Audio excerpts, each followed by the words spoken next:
Hello and welcome. I'm Vanita Tahir. Today we are presenting on pain, go away. This seems to be a big topic because we all can relate to pain. So I'm going to go ahead and share my screen and so we can start the ball rolling.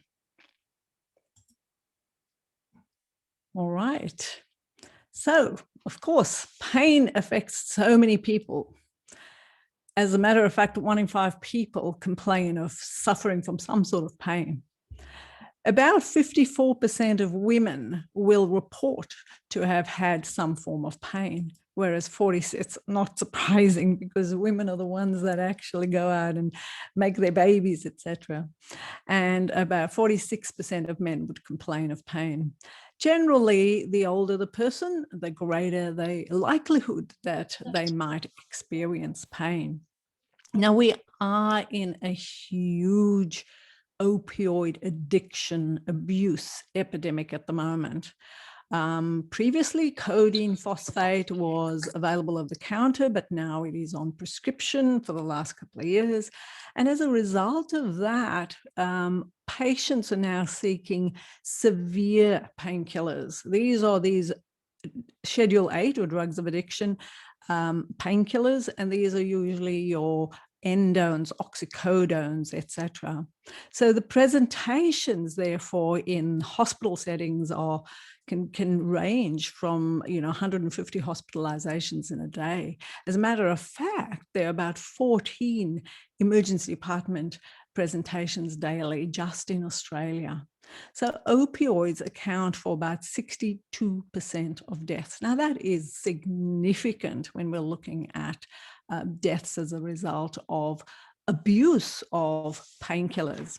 So what we see here is that patients might experience pain associated with migraines or headaches, or even gastric reflux, where we're talking about patients who have gut issues, bloating, neurological pain. These are nerve pain, fibromyalgia. This is very, very typical in a patient who has severe pain, hormonally associated pain, whether it be fibroids, endometriosis, menstruation, it doesn't matter which. You will find patients will tend to complain with some form of pain. And the inflammation can also be due to infections, and that can cause tissue damage.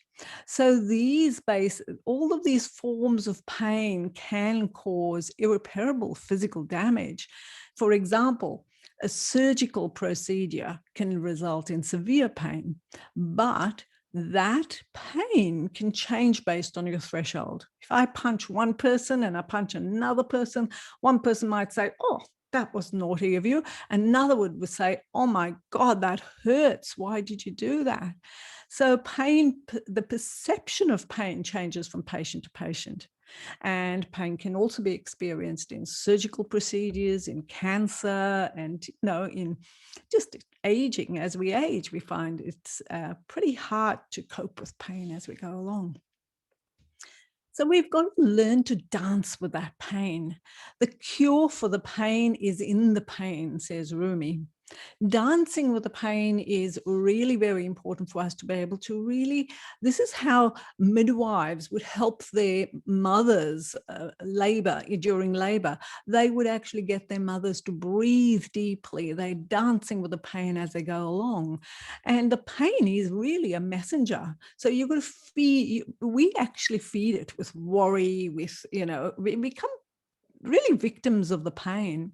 And so what we want to do is we don't want to be fixated on the pain, because pain in actual fact zaps all the energy from the body. It uses the nutrients in the body to ward off the pain. And the pain is not felt at the end point. Let's say you break a toe. It's not felt at the toe. The pain is actually perceived in the brain, and that messenger gets sent to the toe. So, no brain, no pain. So we really need to, learn how to de-escalate the pain. And we tend to use things like codeine or even CBD oil, for example. And Buddha talks about the pain is in actual fact inevitable. but suffering is optional. Tara Brach talks about pain times resistance. So when we resist pain, that causes suffering. So holding on to the pain is in actual fact resisting pain. And so sometimes we need to learn to cope with pain. We need to learn to accept the pain and then release it accordingly. So pain, let's have a look at pain under the microscope. You know, in the old days, the best painkiller was ice. If it wasn't addictive, it was particularly good if you poured some whiskey over it. So nothing wrong with a little tot of alcohol, but constant use of it would be no good for the system. Now, chronic pain is in actual fact driven by multiple complex mechanisms that result in inflammation, and you will find it happening at the nociceptors. Nociceptors are actually receptors of the endocannabinoid system. So we have, I'm sure you've heard of serotonin, dopamine, you name it. These are neurotransmitters. The neurotransmitters that are involved in pain are in actual fact called endocannabinoids. These work on specific receptors called nociceptors. And that actually helps us cope with the pain in a better way, all right? So the memory of the pain actually amplifies the pain in the past and the present. So a memory of pain, for example, you've touched a stove in the past and you've burnt yourself. That memory is then retained by the nervous system, by the prefrontal cortex, and it is then amplified when it is exposed to that sort of stimulus again. So it's really valuable to note that people who have, some people will actually perceive pain in a really significant way, whereas others do not. Now, isolation is another thing. It actually amplifies the pain.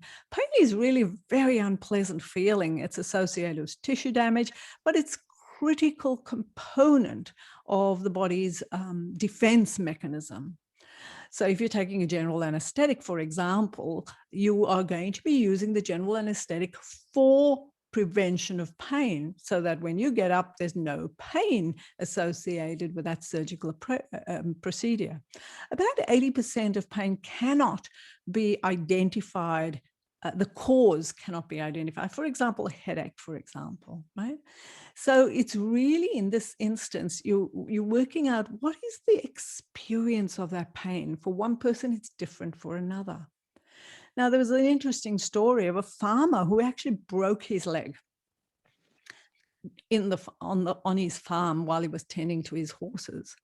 And he totally ignored it. He carried on attending to his horses because it was absolutely important for him. The doctors were baffled because he fronted up at the doctor's offices the next day, and the doctors couldn't believe it. How on earth could he have continued his day's work despite the fact that he had actually broken his bones? And in his case, his perception of pain was numbed by the importance of having to see to his horses. So that's so important when we're looking at somebody like the perception of pain is so different in each person. So the types of pain can vary a lot. An acute pain is somebody who's got a short stabbing pain. It's really short, it's really acute. You've broken your toe, for example, okay? A chronic pain, this is where we see a lot of, in an integrative medicine practice, as well as in a medical practice, you will find that constant chronic pain, when it lasts for more than 3 months and it's intermittent, it doesn't help to actually prevent an injury in this case, because this is a long-term pain. Somatic pain is usually detected with somatic receptors, and this usually originates in ligaments and tendons. Visceral pain is usually experienced at an organ level, at the toes, at the feet, at the hands, etc. And neuropathic pain is like sciatic pain. It's really injury to the nerve tissue itself. So you might have fallen and hurt your back, but the pain is actually felt like a burning sensation down the one leg, for example. That is a neuropathic pain. So these nociceptors are actually the receptor sites found in the brain that experience the pain. The brain sees this as a harmful stimulus. So, like touching a hot stove, for example, that's a harmful stimulus. So the types of pain that we detect will be dependent on how you respond to it. Okay. So like endometriosis, for example, is a medical misogyny, really. Some men would say, oh, the wife is hysterical or hypochondriac. But in actual fact, they don't experience that pain.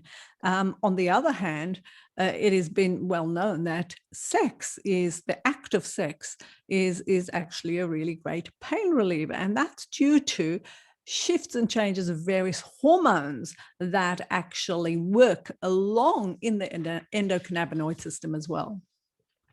So when we look at the presentation of pain, we can see that often the two main criteria or drivers of pain, and one is stress, which can be developed through, a leaky gut dysbiosis, could be chronic adrenal dysfunction, hypothyroidism, for example, or inflammation, where we have, in the case of diabetes or cardiovascular disease, etc.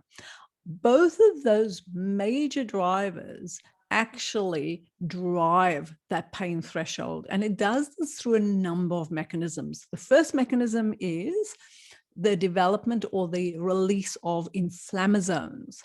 The second, we'll talk about these in a lot more detail. The second is cytokines. These are, I'm sure you've heard of the term cytokine storm, where your inflammatory markers are actually released in a big way, really to counter the insult to the body. And generally, you'll find that as stress increases, cortisol increases, that sends signals to the brain to release adrenaline. And this adrenaline allows you to cope with your pain in a better way. And so by doing that, it releases what we call catecholamines. This is noradrenaline and adrenaline. By doing that, we're actually stimulating the release of neurotransmitters. So you might have higher levels of GABA and glutamate and so forth, and this then affects the way the body's responding. Is there enough oxygen getting to the tissues? Does the body go through oxidative damage or oxidative stress? And it's presented in so many ways. It's not just pain. It could be chronic fatigue syndrome. It could be muscular dystrophy. It could be fibromyalgia. Even depressed patients feel pain significantly. So we've got to learn to dial that pain up or down. And we do that through attention. So we really got to figure out, okay, fine, are we paying attention to this pain? And what is the psychological state? So you might find somebody that has, for example, depression. They would have a significant anxious people. These are people that will tend to perceive pain in a more heightened state. Sleep deprivation. Sleep is very important for not only for rest and relaxation, but also repair and restoration of all your physiological functions. So we therefore need to identify these markers and drive them up or drive them down. Now, socially and cultural norms are such a big thing, because we also find that we have patients who have, I guess you could say, if a boy happens to cry in a certain culture, it would be quite a drama. It's not considered to be normal. And the reason why is because it's certain cultures will find that it's not cool for a man to be expressing pain. So the gender plays a great role as well. Okay, so when we measure pain, we can measure it through a number of ways. There is a device called a dolorometer, which is an instrument to use to measure pain. It measures your pain threshold or tolerance, but generally we look at the visual analog scale. So if you go to a doctor, the doctor will say, hey, listen, tell me, is 0 to 10, where is the pain? So based on your perception of pain, they would then make a decision as to whether they're going to be dealing with it or not. So the danger detection system is actually, we discussed that, it's a nociceptor. These danger detectors are throughout the body. It's not only in the brain, it's throughout the body. And so we therefore look at, when you go to a doctor and look at inflammation markers, they would look at erythrocyte sedimentation rate, ESR, or CRP, C-reactive protein, or homocysteine, or ferritin. We also have a look at the value of the good oils. That's called the omega index. We can even identify those inflammatory cytokines as well. But sometimes we might need to look at the underlying driver. Was there a mold infection? Was there a hormonal change? Was there heavy metal toxicity that's causing all of this pain? And how then do we deal with it? So let's have a look and see how, what pain actually does. We've discussed the types of pain. We've had a look at the psychology of the pain. And now let's have a look at the management of the pain. Now, management of pain is, it's a vast area. Why? Because there's so many avenues of addressing pain. You go to a doctor, your doctor would give you pharmaceutical medications like non-steroidal anti-inflammatories, like naproxen, for example, or the newer generation anti-inflammatories like meloxicam. These are the ones that the non-steroidal anti-inflammatories are. Steroids are cortisone. Non-steroidal ones would be your Feldines, your naproxens, your Nurofens, and so forth. And the newer generation anti-inflammatories like meloxicam, Celebrex, etc., these ones do not cause some of the gastrointestinal side effects of the non-steroidal anti-inflammatories. As you know, NSAIDs have to be taken with or after food. Salicylates are another, your plain old aspirin is brilliant anti-inflammatory, and it's derived, believe it or not, your opiate analgesics comes from the opium plant, okay, or the poppy. The salicylates come from the willow tree. So, you know, all of these drugs actually come from our plants. So we will talk about plant medicine in a bit more detail in a minute. So anesthetics like lidocaine, prolocaine, and Procaine. Michael Jackson, for example, was an avid user of some of the general anesthetics, either for sleep or for pain. Analgesics like paracetamol. Now, this is a biggie. Acetaminophen, which is a paracetamol, is used like lollies today. It's really... it's unfortunate that we are using them haphazardly, and to an extent that it's a great painkiller, but it's a problem because it really damages the liver. So it's very important when you're taking paracetamol to ensure that the liver is being detoxified optimally. There are other classes of drugs like antiepileptics, pregabalin, or antidepressants such as SSRIs that can also be used. But let's look at, there's enough information about pharmaceutical medication, but let's have a look at some of the natural medicines. Now, all of these medicines work on a couple of pathways. We look at the COX pathway, COX-2 pathway, and the LOX. So let's talk about those. White willow bark is, in actual fact, willow bark, the willow tree, contains a chemical ingredient called salicin. Salicin is used to make our aspirin. Okay, so it's converted to salicylic acid, which is aspirin in the liver. Around 400 BC, Hippocrates recommended white willow bark to be actually chewed for fever and for pain. So these are really very, very effective agents. Boswellia is another great Ayurvedic herb, also known as frankincense, and it works on the two major pathways, LOX and COX. And curcumin, which is turmeric, also suppresses a very important inflammatory marker called nuclear factor kappa B, NF-kappa B, to reduce those inflammatory cytokines. So when we talk about COX and LOX, what the hell does that mean? We have in our bodies some good oils and bad oils. Amongst the good oils are your fish oils like EPA and DHA. And amongst the bad stuff, we have pro-inflammatory arachidonic acid. This pathway is very, very important. And this is how most of your drugs work, like your non-steroidal anti-inflammatories or your alternatives, or even some of your herbs. They work on the pathway where they block the COX and LOX pathways, because both of those pathways actually are involved in the production of prostaglandins and leukotrienes, and these things are really inflammatory. So LOX stands for lipooxygenase and COX stands for cyclooxygenase enzymes. And these are enzymes that catalyze the production of really pro-inflammatory issues. Sometimes you might have eczema or asthma. These are driven by leukotrienes, and sometimes you might have other inflammatory conditions driven by the COX pathways. So what actually happens in a cascade of pain is really inflammation. Starts as a stress. What is the stressor? Was there a tissue damage? Was there an infection? Was there an inflammation? What is the trigger?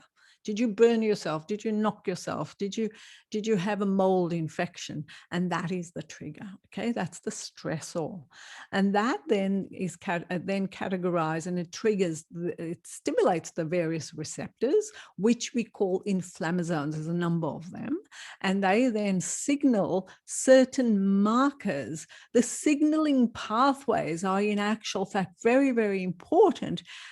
Because the outside stimuli, whether it be exogenous infections or allergens or toxins, they actually signal these damaged cells and tell the cells, hey, listen, there's a malfunctioning physiology there. Like even like in cardiovascular disease or diabetes, you'll find that.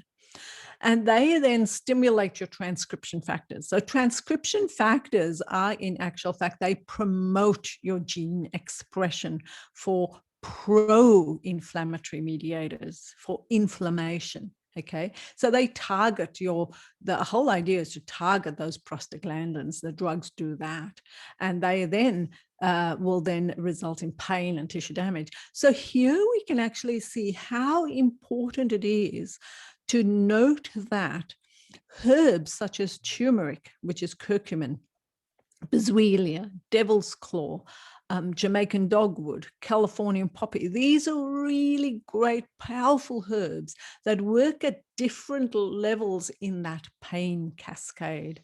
So it's so important to know that there is evidence to know how this all works and where that actually triggers things. So let's have a look at some of the herbs that we can use.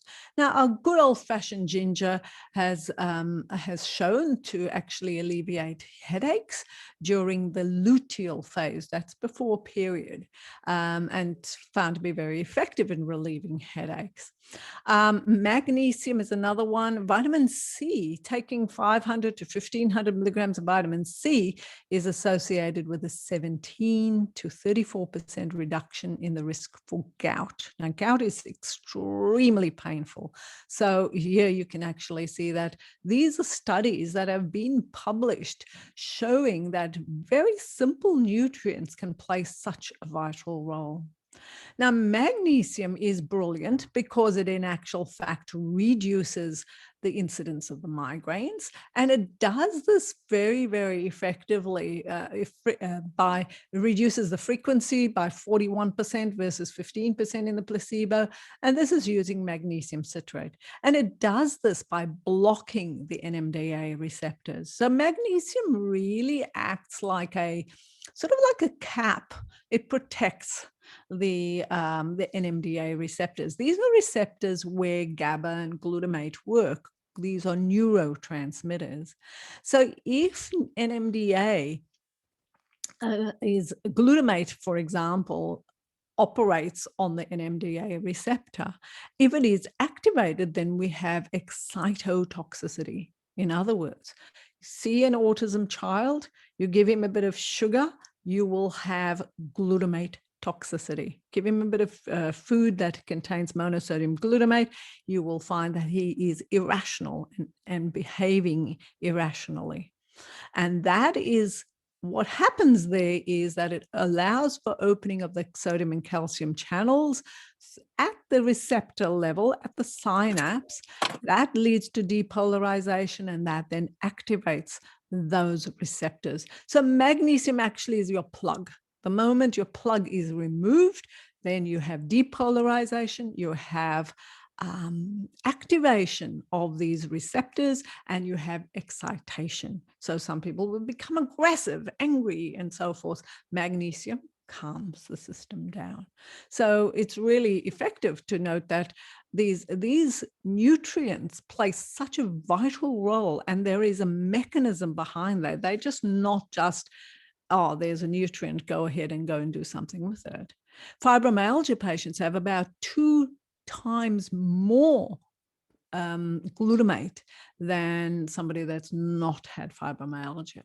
So we need to be mindful that these receptors are actually being activated, causing excitotoxicity, and all fibromyalgia patients are constantly in pain.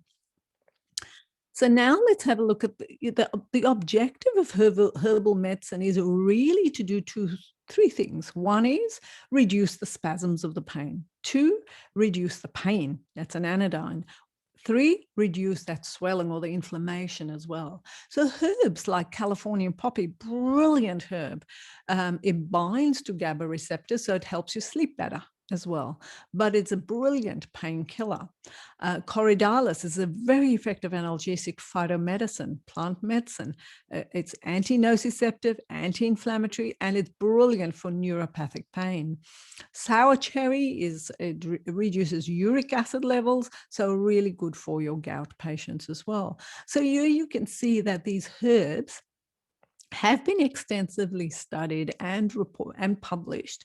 And the idea, when you go to a herbalist will never use one herb. They'd use a combination of herbs so that you're getting the anti-inflammatory, the painkiller, the antispasmodic effects all together in one herbal formulation. Why? Because herbs work synergistically with each other, and this is why we would use them. So there's some really innovative advances in pain management in relation to specialized pro-resolving mediators. They like your fish oils, but they are in actual fact lipid mediators.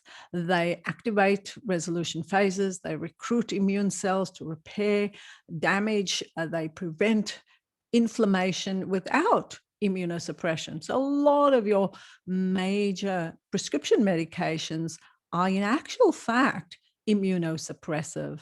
So what we don't want is we don't want continuous suppression. So that opens your opportunity for other infections and other issues.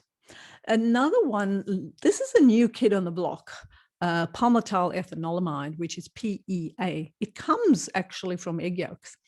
In 1957, it was actually identified as an anandamide, which is a particular endocannabinoid. This is a cannabinoid. You remember, we have our own pain-killing agents in our body. We make them, and that's part of our endocannabinoid nervous system, ECS. So the endocannabinoids, one of the major ones is an anandamide, and PEA is one of the most prevalent ones as part of a anti-inflammatory and as well as a painkiller. Its cousin, known as oleoethanolamide, is OEA. It's a natural fatty acid amide, and it is used predominantly, it works on a specific receptor called TRPV1 receptor, and it's also known as a capsaicin receptor. So this is why people who take a lot of PEA will get that either chill sensation or hot sensation because of its vasodilatation effects. So the glial cells, the mast cells, they basically release histamine, and they tell the body, hey, listen, like, for example, if you're eating a food that your body is perceived as an allergen, not a nutrient. So then the body will say, hey, listen, this is an allergen. So my mast cells, and these are the white cells, we've got our own defense mechanism in our blood. It's called the white cell tribe, right? The white cell tribe is made up a whole lot. They are eosinophils, basophils, etc. One of the mast cells, they are the ones that get inflamed. They say, hey, this food is no good for me. I'm going to become inflamed now because it's just not good for me. So it releases histamine. This is why we use an antihistamine for allergic responses. Why? Because it's used to drive down that inflammation. The allergy has resulted in an inflammatory response, and we're driving that down. Okay, so the body then naturally releases PEA for that negative feedback to actually turn down that whole inflammation response. So we can fortunately have PEA exogenously as a compound for pain. The other ingredients that I find that are very useful, these are prescription items, melatonin, which is traditionally used for sleep disturbances. 3 to 6 milligrams is ideal for sleep. When we're looking at 10, 20 milligrams, we're actually looking at it from an immune receptor position, and it is responsible for neurotransmission systems, and it helps with pain perception. So it works on a number of channels, I suppose. GABA being one, the opioid system, L-arginine, nitric oxide, they have a vasodilatation effect. So they cause more oxygen to go to the particular cell to repair the cell. Oxytocin, this is our cuddle hormone. It's an analgesic. So it's painkiller, anxiolytic, gets rid of the anxiety, antidepressant. Remember, women make a lot of oxytocin when they give birth because that's that nurturing effect, right? Oxytocin is now used as a nasal spray for that cuddle effect. So it helps with mood and so forth as well. So that's oxytocin's also been known to be very beneficial for your as a painkiller. Low-dose naltrexone, LDN. Now, naltrexone traditionally has been used as a antagonist for alcohol and opioid or drug use, right? So opioid use, alcohol use, naltrexone was used as an antagonist. Low doses of LDN of low-dose naltrexone has been known to be very beneficial to work on those opioid receptors to help with pain. The cannabinoids, oh, we know them very well, don't we? Now it's becoming fashionable to talk about them. Some people even growing them in their backyards. So the cannabinoids are in actual fact what we call cannabis. And they are two major components, CBD and THC. THC, tetrahydrocannabinoids, these are the ones that cause you to feel that high feeling, whereas CBD doesn't give you that high feeling, but it gives you the pain-killing effect. So CBD oil now has been shown to be very, very beneficial. It's available on prescription. I it's available in numerous forms, whether it be a drop form or capsule form, etc. So CBD is available as an endocannabinoid. So it works on the ECS, endocannabinoid system, to help with pain. Really useful for cancer patients, for palliative care patients, for end-of-life patients, where you need a painkiller that actually works. Nitric oxide, this is implicated in the regulation of the COX-2 pathways, and it also helps increasing prostaglandin synthesis. So it works at reducing inflammation through the same pathway as your fish oils do. Ketamine is another one. This is a prescription item. Again, all of these items are prescription items. Ketamine is in actual fact a Schedule 8. Which is it's considered a drug of addiction. It has sedative effects, it has analgesic effects, but the problem, it has also short-term memory loss effects as well. So there's a whole bunch of side effects, and ketamine has been known to be very useful as a painkiller. Now, this is my love. I love talking about amino acids. I've written a book on the amino acids, and I think it is very, very important to note that all our neurotransmitters come from amino acids. So it's not surprising that amino acids are building blocks of protein. So each time we have protein, we're having amino acids. But our body needs to make those amino acids from the protein source. So choline is an amino acid. It is used to make acetylcholine, which is a neurotransmitter, which helps decrease pain perception, but it's also needed for cognition, memory, focus, attention, etc. Histidine is an amino acid which is needed to make histamine, which inhibits inflammation. Remember, all of these amino acids have numerous pharmacological and therapeutic actions. So in relation to pain, tryptophan, which is a precursor to serotonin, that's your happy hormone, it inhibits inflammation. Serine is a precursor to D-serine, and that helps with sensitivity to opioids, and so forth and so on. GABA is very, very important as an inhibitory neurotransmitter, not only to modulate nociception, but also reduce inflammation, and so does theanine. Theanine comes from green tea, and very, very important to make GABA. So this is a little recipe that my mum used to make, and obviously she didn't include the bone broth. I included the bone broth as an option. So this is something, if you've got a lot of pain and you're looking at a food recipe that you can make up yourself, that would make a profound difference in your pain threshold and reduction in pain. Gelatin. Now, gelatin is very important. It is actually used for cartilaginous buildup to get that sponginess of those bones together. Okay, because that cartilage breaks down as we age, so we need to maintain that sponginess. Gelatin does that. Sesame seed contains sesamin, which is very important as an anti-inflammatory. Manuka honey is antibacterial. Celery seed is in actual fact an anti-inflammatory and a painkiller. Bone broth contains all your organic material to help with those channels. We need to improve those channels, the sodium, calcium, magnesium channels, so for pain perception. So besides used for a number of other areas, bone, cartilage health, etc., brilliant for pain. Turmeric contains your curcumin, that's a painkiller. Then of course, black pepper and ginger all stimulate the absorption of those ingredients. And then of course, raisins as well, they have a value.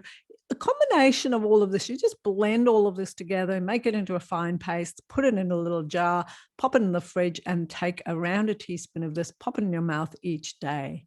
And I have given this recipe to so many people, and each person that I've given it to, at least 90% have said, hey, this stuff actually makes a difference. I don't know what it does, but it makes a difference. And it tastes pretty good too.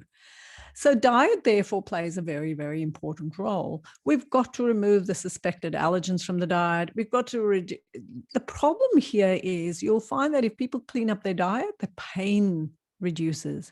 So we need to actually get that right ratio, remove all the inflammatory foods, sugar being one of them, processed foods is another, and fried fatty foods is another. So we can go to town talking about diet, but principles are very simple.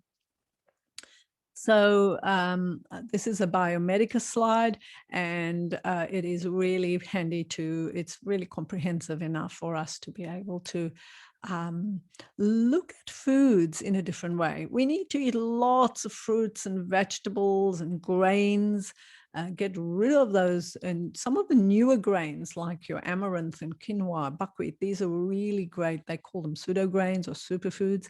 They're really useful. Legumes, herbs, spices, fish, nuts, seeds, etc.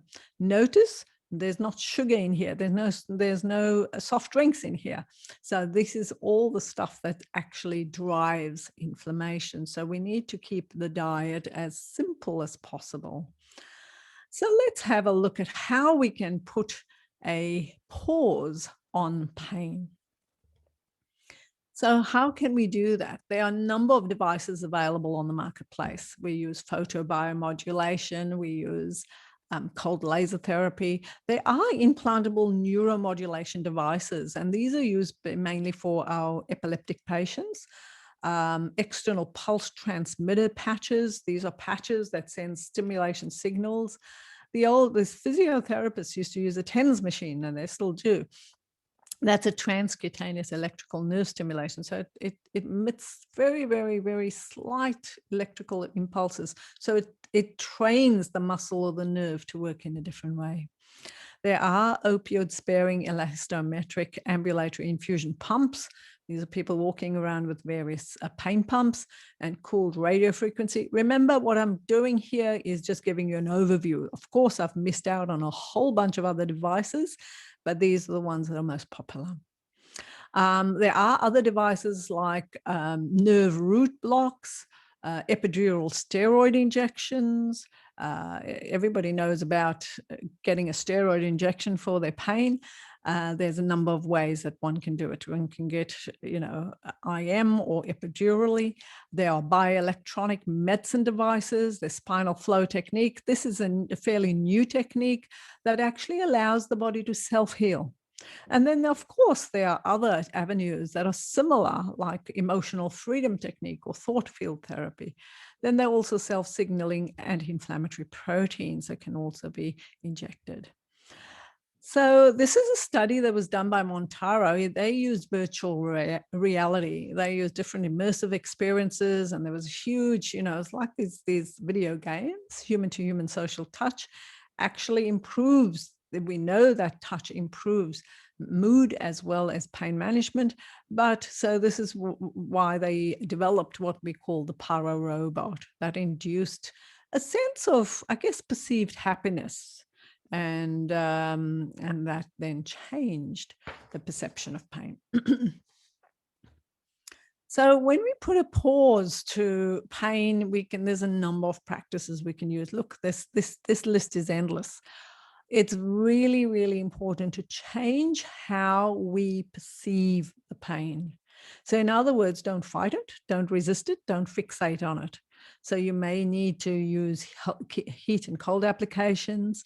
You may want to apply essential oils or use acupuncture or physical therapies like myotherapy, chiropractic. There's a whole bunch of them. Mindfulness meditation is really very useful, and breathing exercises. So often you will find in pain clinics, they will get you to actually envisage the pain and quantify the pain and encapsulate that pain and not fight it. As a matter of fact, through your breath, you move the pain out of your body, you escort that pain out. And so there's so many avenues that one can do. And these are encapsulated in various practices such as meditation, mindfulness, breathing, deep breathing exercises, etc. Of course, psychotherapy or talk therapy is very useful. And one has to spend time in nature, listen to music, all of these factors, syncing the brain with alpha, theta, beta waves will change the way you perceive the pain.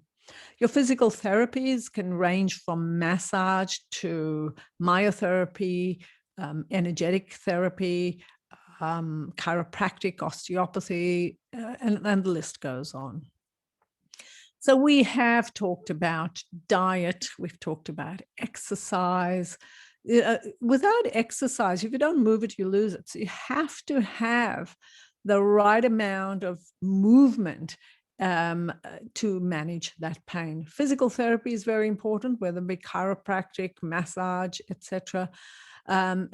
Obviously, we spoke about nutritional support, and here we talked about predominantly your herbs, your amino acids, your vitamins, your minerals. They play such a vital role.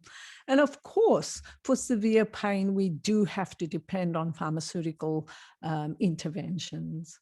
So pharmaceutical interventions can range from your simple paracetamol right up to some severe opiate that you can use. So there are a number of resources. There's heaps of resources. The various groups, such as your CFS group or your depression group, and there's so many areas of expansion of knowledge that you can get in relation to management of pain. So do tap into some of those resources. Look, we've got to create a new relationship with pain to help manage the pain and the symptoms so that you can move really with objectivity and with compassion towards that pain. And consciously, it's a matter of being consciously connecting with pain, and that's what makes all the difference. So, and this is why we use the integrative medicine approach to manage pain. So I thank you very much. These are a couple of books that I've written, one on amino acids. We spoke about amino acids, and of course, we spoke about GABA and glutamate, and that's contained in Alchemy of the Mind. And they're available on my website. And don't forget to download the book that I've written called Pain, Pain, Go Away ebook. We will send you a link. If you've registered, we'll send you a link. And you're welcome to book a consultation with me. Definitely go into the Learning Center. There's so much available there. And our next Alchemy of Health, part of our webinar series next month, on the first Monday of each month, is on managing thyroid problems. It's on May the 3rd at 7 p.m. So I do look forward to seeing you.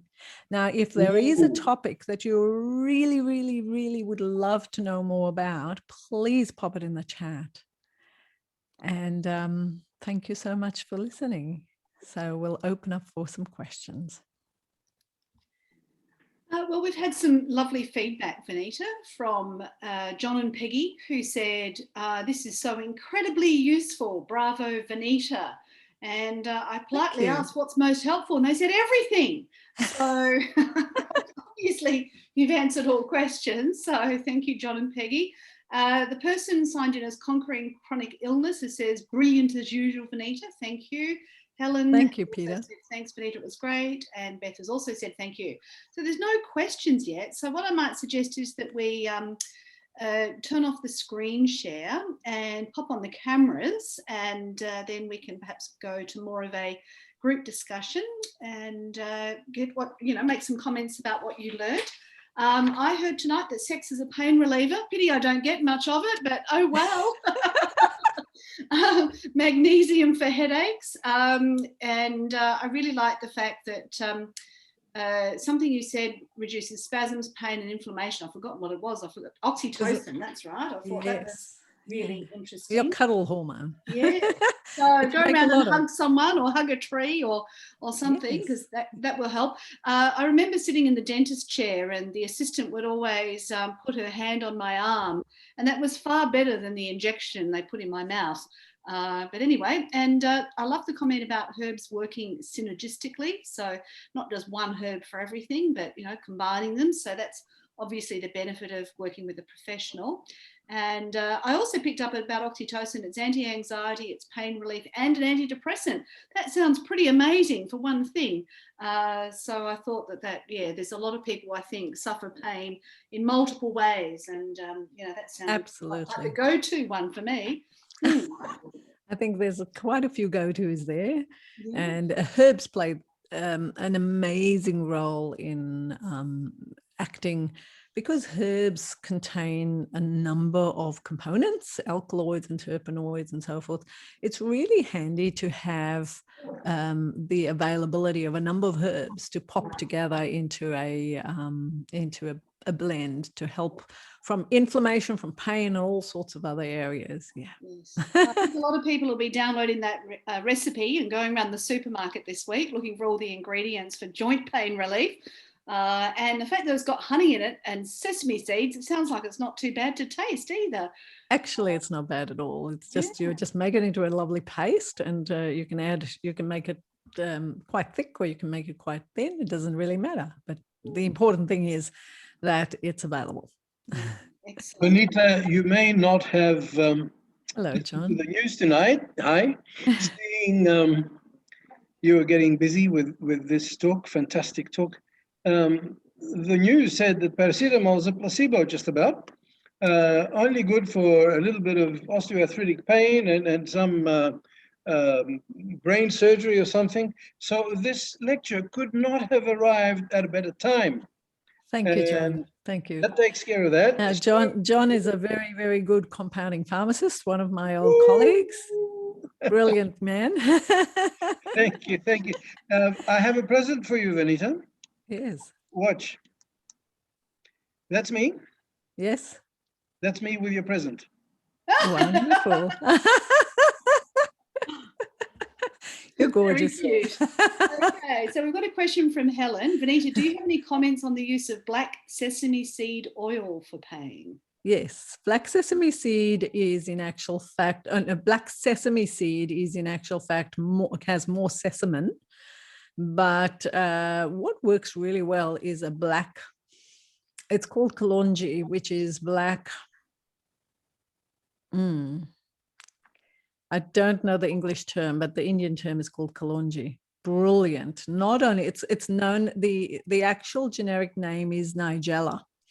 Nigella is known not only for its antibacterial effects, but it also has some level of analgesic effects as well. So black sesame oil, I would ordinarily promote the use of that in an oil pool blend, particularly if you can use black sesame seed oil and you add to that your curcumin, which is turmeric, and you add to that a bit of your neem oil. Neem is antiparasitic.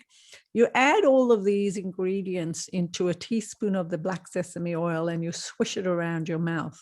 This combination is based on Ayurvedic medicine, and a combination of these oils together and collectively will help with gingivitis, Vincent's disease, receding gum lines, teeth that are not in a very healthy state. And you'll find that your teeth, when you oil pool, it's an old-fashioned, I've got that on my website. So when you oil pool and you spit it out, it actually, the sesamin, the black seed sesame oil contains a lot more sesamin than the white version. So yeah. Excellent. But yes, it is black seed sesame oil is used orally. Thanks for the question, Helen. Now, the person who's mentioned conquering chronic illness as their identity asked, will this be available to watch again? And if so, where? Well, we'll be adding it to YouTube later tonight. So it'll be on Venita's YouTube channel, but it will also be listed. Oh, there's Peggy. It will also be listed in Venita's shop. So that you can always come back at any time and see any of the Alchemy of Health webinar series in there. Woody has mentioned it's such a well-composed research and presenter talk, much appreciated. Yes, I concur with that as well. Venita spends hours preparing her presentations and putting them all together, and definitely recommend you download that Pain Go Away ebook. And Helen has said, thank you for that answer. So it's open mic time. So fire away if you'd like to unmute yourself and make any other comments, what you were surprised to learn tonight, what was most interesting, what you will actually use, what you use with anybody you work with, or somebody you know has found helpful. Would love to hear some stories. Ildiko's unmuted. Have you got something you'd like to add? I'd just like to say thank you, Venita. It's really interesting and encouraging. I might have to come and see you again.